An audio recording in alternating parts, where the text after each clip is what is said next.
Okay, quick challenge for you, and you've got only 5 seconds to decide. Pomegranate or green apple?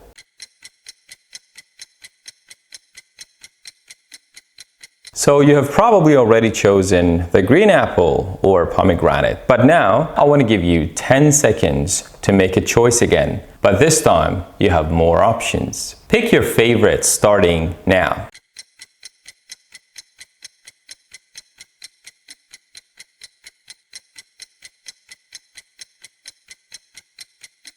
It wasn't so easy, was it? Even if I give you 20 seconds or even 30 seconds, you'd probably be in the same spot as you are right now, undecided. And don't feel bad about yourself. You are not indecisive. The whole thing has a scientific reason. Welcome to Mind Reset, here with me, Ryan Van. In today's video, we will dive into why our brain short circuits when faced with too many options. And of course, we will learn some ways to hack our way out of this. We're gonna discuss Hick's law today. Here's the deal. In the 1950s, two psychologists, William Hick and Ray Hyman, discovered something fascinating. The more choices you have, the longer it takes to make a decision. But here is where it gets really wild. Sometimes if the choices are too overwhelming, we simply stop. We literally can't choose at all. This is called decision paralysis. If it sounds familiar to you, well, it should, because it happens all the time. Let me give you a very relatable example. Let's say you are ordering pizza. Sounds easy, right? Nope, it's not. Suddenly, the menu has thin crust, thick crust, gluten-free, regular cheese, double extra cheese. By the time you have decided on the toppings, the sauces, and the thickness of that crust, your friends have already eaten and probably they're having their dessert. That, my friend, is Hick's law in action. Or here's another one. Netflix, the land of infinite possibilities and zero actual decisions. I've had this happen to me a few times. It's pretty much going to Netflix, scrolling through the list of recent movies or recent series, but because I couldn't decide, I would go back to my safe option, which was The Big Bang Theory. Not because The Big Bang Theory was the best option, just because I couldn't decide on what to watch next. So why does this happen? It all comes down to cognitive overload. Every decision takes mental energy. The more choices, the harder your brain has to work. And when it gets too hard, your brain takes the easy way out by not choosing at all. Basically, your brain is like, nah, I'm out. So one of the ways that we use the internet is using search engines like Google, like Bing, or even the one from the good old days, Yahoo. Let's take a look at these three so we see how the layout can actually overwhelm us and lead to that decision paralysis. Take a look at Yahoo first. See how many things are trying to get your attention? Now let's go to Bing. Pretty much same with Bing. It's like your eyes can't focus on one thing because everything is trying to grab your attention. But now let's take a look at Google, the most popular one. That's it, as simple as that. It just makes life easier. You don't need too many options. But if Yahoo and Bing are not enough, let me show you a website that literally gave me a headache when I looked at it. Let me know in the comment section if you also got a headache. It's like, what is that thing? So where else do we get stuck? Let's say you need a pair of running shoes and you go to a website.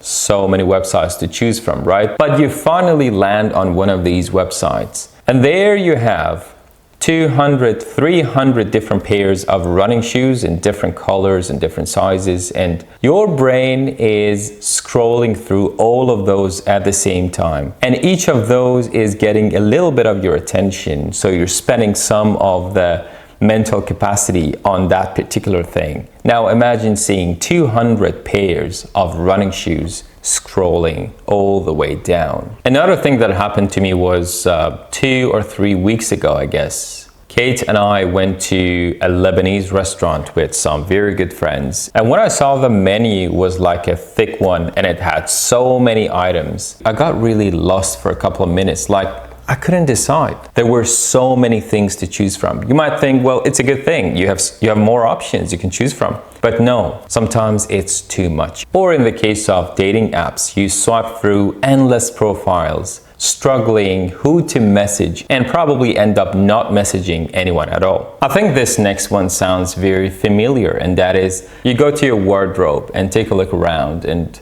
you can't decide which one to wear, and that is a nightmare. Well, this is a Monday, you want to wear this. What about Tuesday? What about Wednesday? What about Fridays? Like, too many things to choose from. To be perfectly honest, I had the same issue myself starting this channel. If you go back to the first couple videos, you can see like I'm wearing different colors, but then I decided, well, it's not gonna happen. Then I thought to myself, well, how can I solve this problem? How can I make sure that I don't worry about what to wear in my next video? That's why I ended up with this beautiful black polo. And now I know for every single video what I'm gonna wear next. One less thing to think about, so that's a good thing. Most of us are familiar with these situations, if not all of them. So the very important question to ask is, how do we beat Hick's law and stop overthinking every single little choice? The first thing that you can do is the rule of 3. Simply shrink your options. If your brain freaks out over too many choices, here's the hack. Limit yourself to 3 options max. At the restaurant, instead of scanning the menu like it's the Da Vinci Code,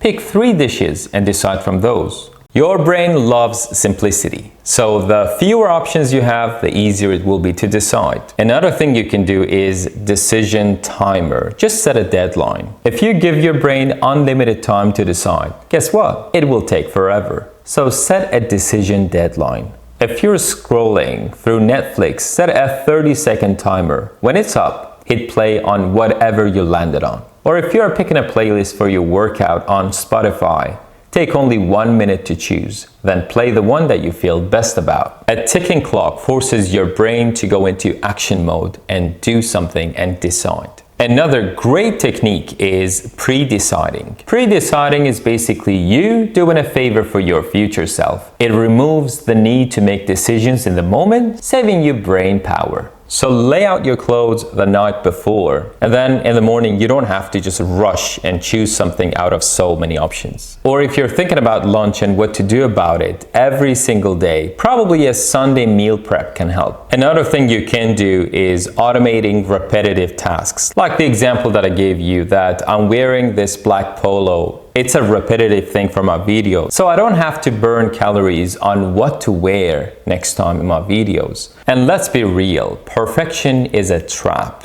Sometimes good enough is perfect. So let's say you need a new laptop. Instead of researching for 6 months, just go with one option that meets 80% of your needs, and that's it. Done is always better than perfect. Now this last one sounds a bit cheesy and you might say even ridiculous, but flip a coin. It's about what you hope it will land on. And there is your answer. So next time you catch yourself overthinking a decision, remember that you are not alone and it happens to all of us. Thank you so much for watching. See you in the next video.